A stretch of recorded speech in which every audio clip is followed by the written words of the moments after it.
Muito bem, meus irmãos, como é que vocês estão? Estamos começando aqui mais um programa Palavra Viva, graças a Deus, mais uma semana juntos para darmos seguimento aqui à nossa série de exposições aqui no Evangelho segundo escreveu Marcos. Hoje nós estamos dando seguimento aqui ao capítulo 4 do Evangelho de Marcos. Eu sou sempre muito grato a vocês por nos acompanhar todas as semanas aqui, compartilhando também o nosso conteúdo, deixando aí o like de vocês. E eu quero desde já para vocês que estão aí começando aqui no nosso canal, se inscrevam aqui no nosso canal, compartilhe esse canal para que outras pessoas também possam ter a oportunidade de estudar juntamente conosco a palavra de Deus. Nosso programa tem esse compromisso de nos aprofundar no conhecimento da palavra de Deus, com fidelidade à palavra de Deus. Eu quero muito que vocês aí possam compartilhar esse conteúdo para o maior número de pessoas. Mas vamos rodar nossa vinheta aí, nós voltamos já já.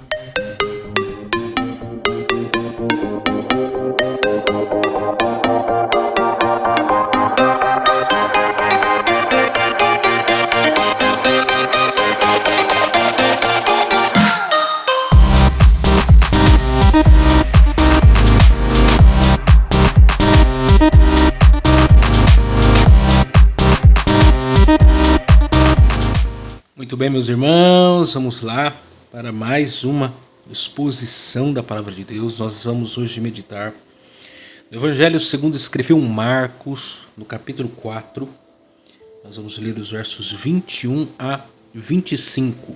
Semana passada, você que ainda não acompanhou aí a mensagem do capítulo 4, parábola do semeador, você pode aí procurar aí na nossa playlist aí, está lá disponível para vocês assistirem.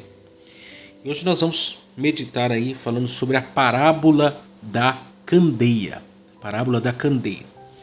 O texto diz assim, Marcos capítulo 4, a partir do 21 diz: E disse-lhes: Vem porventura a candeia para ser posta debaixo do cesto ou debaixo da cama? Não vem antes para se colocar no velador? Porque nada há encoberto que não haja de ser manifesto, nada se faz para ficar oculto, mas para ser descoberto. Se alguém tem ouvidos para ouvir, que ouça. E disse-lhes: Atentai ao que ides ouvir. Com a medida com que medirdes, vos medirão a vós, e ser-me-ão ainda acrescentada. Porque ao que tem, ser-lhe-á dado, e ao que não tem, até o que tem, lhe será tirado.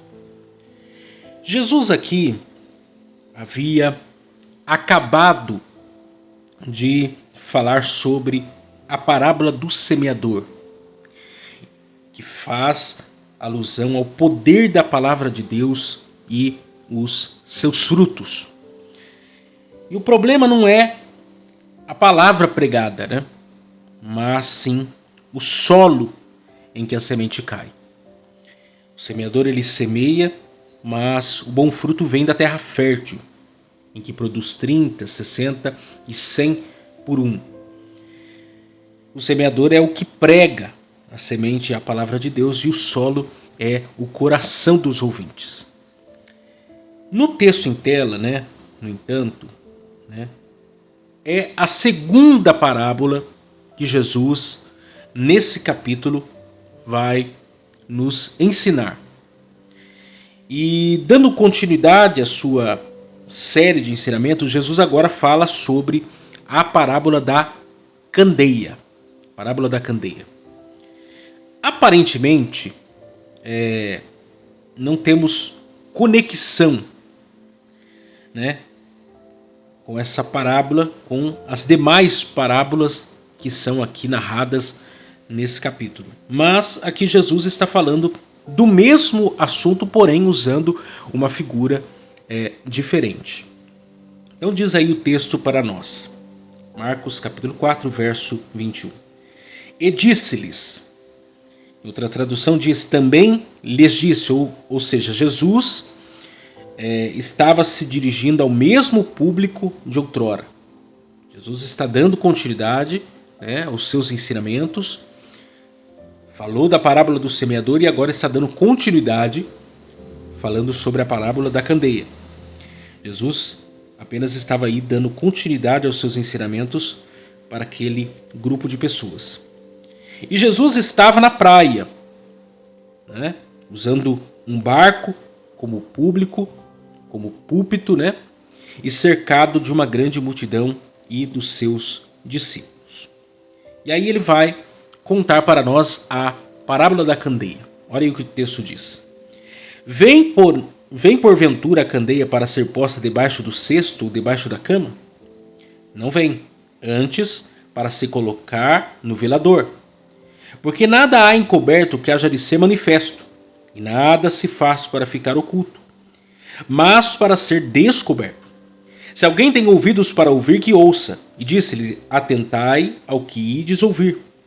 Com a medida com que medirdes, vos medirão a vós, e semeais ainda acrescentada. Porque ao que tem, ser-lhe-á dado, e ao que não tem, até o que tem lhe será tirado. Então, antes de qualquer coisa, nós precisamos aqui entender o que Jesus estava querendo dizer ao usar esses objetos comuns do contexto da Palestina, daqueles dias, e nós precisamos entender o que cada um desses objetos aqui e qual que é a relação deles e o que Jesus tem a nos ensinar a partir desses objetos. Então vamos observar aqui alguns fatos. Jesus aqui fala de quatro objetos. Primeiro, a candeia.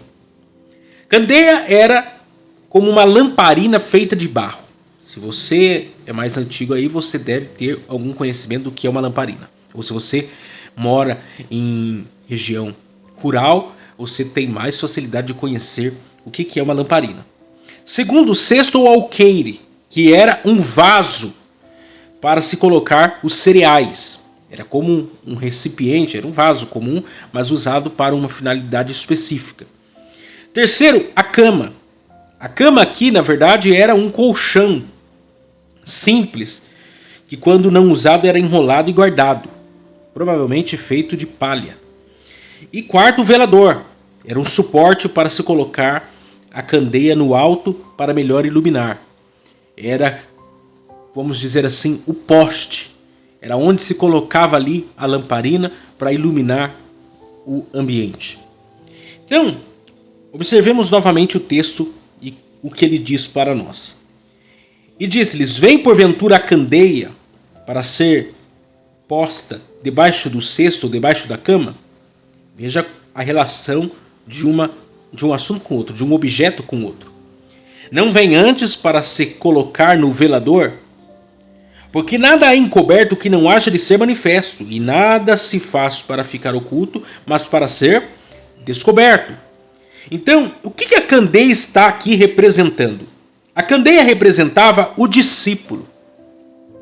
Alguém que nasceu de novo e que é a luz do mundo.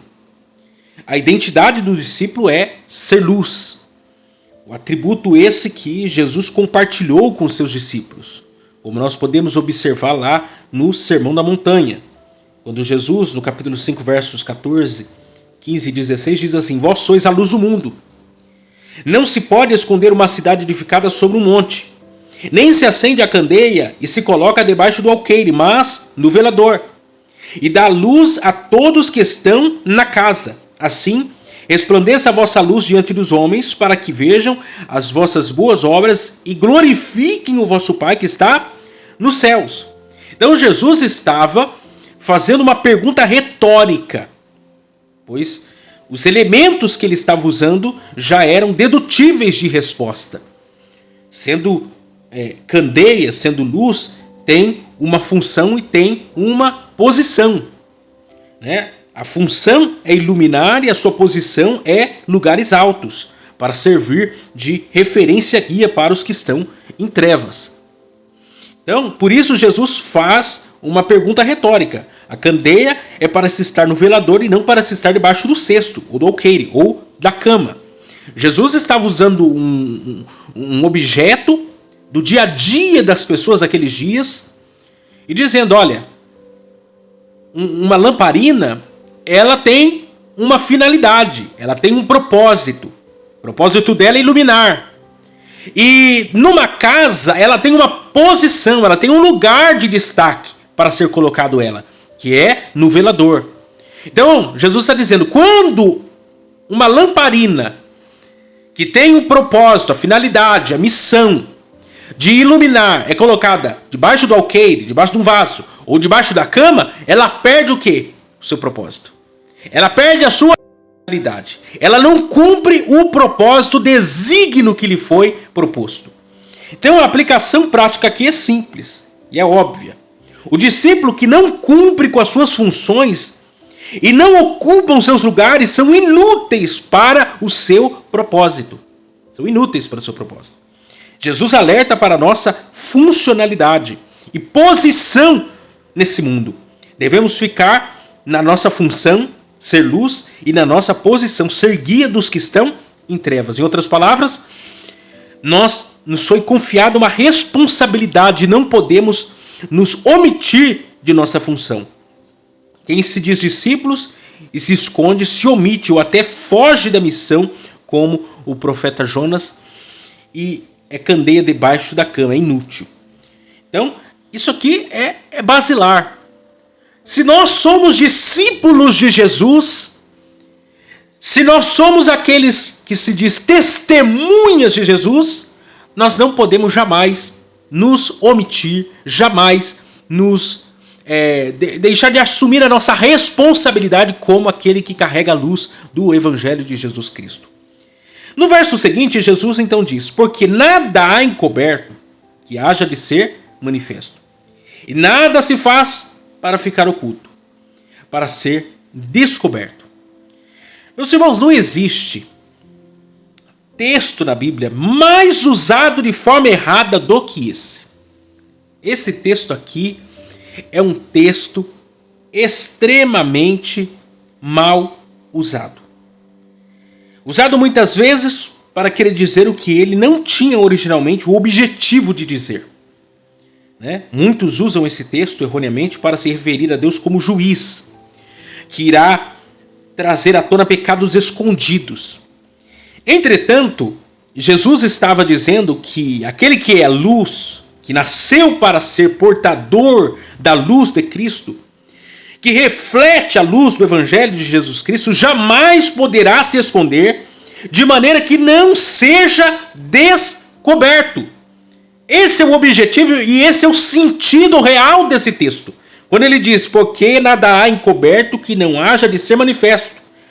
E nada se faz para ficar oculto, mas para ser descoberto. Ele está dizendo qual é o nosso propósito. A essência que nós carregamos como discípulos de Jesus. Afinal de contas, se nós somos sal da terra e luz do mundo, é impossível nós nos escondermos do mundo. O sal vem para salgar. É perceptível a presença do sal. Uma comida sem tempero, ela é perceptível. Mas quando você colocar um pouquinho de sal, você percebe que tem sal ali. A mesma coisa é a luz. Se você apaga um ambiente escuro e acende uma vela, a vela está em destaque em detrimento à escuridão. A mesma coisa que Jesus está dizendo aqui. Nós fomos chamados com propósito. Nós temos uma identidade. Nós carregamos a luz do Evangelho, a luz de Cristo. Então não tem como nós nos escondermos no mundo em trevas. Não tem como, não tem como. A Bíblia nos apresenta algumas verdades importantes sobre a luz. Por exemplo, Deus é luz. Jesus é a luz do mundo. O Espírito Santo é o que ilumina o crente. Quarto, a palavra de Deus é luz. Os discípulos de Jesus são luz. Então, com isso, a metáfora da luz nos enseja-nos algumas lições oportunas aqui. Umas lições práticas para nós aqui. Primeiro, não somos luz em essência. Meus irmãos, Jesus é a luz em essência. Os discípulos de Jesus apenas refletem a luz que Jesus resplandece. Nós não somos o sol, mas sim a lua. A lua não possui luz própria, mas reflete a luz do sol. Então Jesus é o sol da justiça e nós refletimos a luz que dele emana. Quem não está refletindo Jesus não tem luz, não tem brilho, não aparece, é treva. Jesus é a luz do mundo e como seus discípulos nós nos tornamos luz do mundo também. Isso é muito importante de nós entendermos. Nós não somos a luz. Nós somos apenas aqueles refletores. Nós somos como a lua, que não tem luz própria, mas ela reflete a luz do sol. Porque tem muito estrelismo hoje, né? Tem muita gente que acha que tem uma luz própria. Não, meu irmão. Nós sem Jesus somos trevas. Nós sem luz somos como um buraco negro que absorve toda a luz e não reflete nada. Nós sem Jesus não temos o que brilhar. E a verdade tem que ser dita: nossa luz só resplandece quando o sol da justiça está brilhando. Ou seja, se você não tem Jesus na sua vida, você não reflete nada. Se você não tem Jesus na sua vida, não tem brilho em você. Você é apático. Nós somos apáticos, sem a luz de Cristo, sem a luz do Evangelho. Então nós precisamos compreender isso. Segundo, não somos luz na igreja. Nós não somos luz na igreja. Tem muita gente sendo luz na igreja, sendo luz com o microfone na mão, com cargo, com pompa, com circunstância, mas não está sendo luz do mundo. Meus irmãos, de nada adianta querermos ser luz dentro das quatro paredes. Querendo brigar por posição, por cargos, por títulos, dentro da igreja, quando Jesus nos chamou para ser o quê? Luz do mundo. Quando proibiram, John Wesley de pregar dentro das igrejas da Inglaterra, alguns se opuseram ao ministério de John Wesley. O que ele fez? Ele não se intimidou. Ele foi para as praças. Ele ainda mesmo diz: a minha paróquia é o mundo. E foi pregar o evangelho. E dali surgiu os grandes movimentos, as grandes concentrações de pessoas se convertendo nas praças, que desencadeou posteriormente as missões mundiais daqueles dias. Quer dizer, nós não somos luz dentro da igreja, nós somos luz do mundo. Não se preocupe se dentro da igreja ninguém te der oportunidade para servir. Se preocupe em ser luz do mundo. Se preocupe em pregar o evangelho. Se preocupe em fazer a diferença na terra. Pregando o evangelho a toda criatura, onde você estiver, no seu trabalho, nas praças, nos hospitais, no seio da família, nos amigos. Se preocupe em ser luz. Se alguém não te deu o microfone, te deu a oportunidade da igreja, não se preocupe com isso. Cumpra o seu papel, cumpra o seu propósito, cumpra a sua identidade, que é ser luz do mundo, fazer a diferença no mundo. Terceiro, não somos luz sem combustível. Candeia era como uma lamparina. E o combustível era o quê? O azeite. Ou seja, o combustível do crente é o Espírito Santo de Deus. Esse é o combustível do crente. E sem a presença manifesta do Espírito de Deus em nós, nada nós podemos fazer. Precisamos buscar mais intimidade com a presença e com a pessoa do Espírito Santo. Ser cheio do Espírito Santo, para que a nossa luz não se apague. Quando estamos cheios do Espírito Santo, mais refletimos a luz de Cristo. Mais nós refletimos o poder do Evangelho de Jesus Cristo. Isso aqui é importante porque lembra da parábola das 10 virgens? 5 loucas, 5 prudentes. As loucas, o azeite estava acabando. E isso iria impossibilitá-las de se encontrarem com o noivo. Meus irmãos, sem a presença do Espírito Santo em nós, que é combustível para que a nossa luz não se apague, nós não temos como nos relacionar com Jesus. Não temos como nos encontrar com o nosso Deus, com o nosso Salvador. Então nós precisamos, mais do que nunca, buscar mais da presença do Espírito Santo. Jesus continua a parábola e diz: se alguém tem ouvidos para ouvir, que ouça. E disse-lhes: atentai ao que ides ouvir. Com a medida com que medirdes, vos medirão a vós, e ser-me-ás ainda acrescentada. Porque ao que tem, ser-lhe-á dado, e ao que não tem, até o que tem, lhe será tirado. Jesus alerta para o que se ouve, para o que se mede e para o que se dá. Jesus estava dizendo: ouçam com atenção as minhas palavras. cumpram a minha palavra. Jesus estava dizendo, vocês não são juízes de ninguém para deixarem de oferecer a graça que receberam. Se vocês se tornarem juízes dos outros, os outros se tornarão juízes de vocês e piores do que vocês estão sendo para com eles. Jesus estava dizendo o que dá enriquece, aqui falando da graça do evangelho recebida.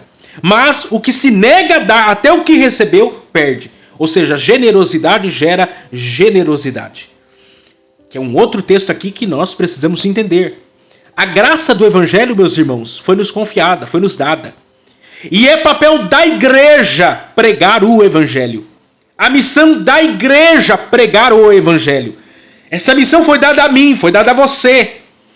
Nós não podemos nos omitir do papel, do propósito de Deus de ser portadores das boas novas do evangelho de Jesus Cristo.